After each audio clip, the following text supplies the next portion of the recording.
Hello everybody! Ayan, ngayon lang po ako nakauwi sa bahay guys. Pauwi na po ako sa bahay. Ano ba itong Tagalog ko? Ayan guys. It's 5:30 PM. Katatapos ng dance class namin guys. Tignan nyo yung moon. Oh, ang ganda ng moon pero malamig guys. May blizzard warning today. Ayan. So, tingnan mo. Wala na akong ano guys. Pang sombrero.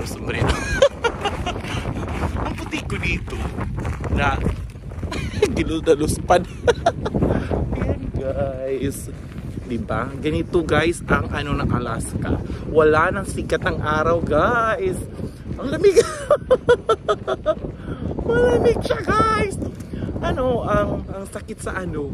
Ang sakit sa ngipin. Tingnan ang ganda ng moon, oh.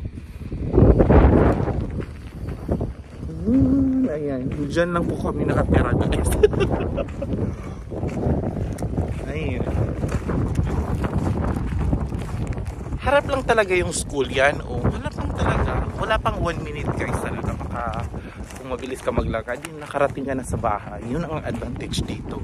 Malapit lang sa bahay. Ang disadvantage dito, extreme weather at saka pagkain. Mag-order ka guys, ang tagal-tagal pa na dumating. Ayan guys, and thank you for watching. Bye-bye!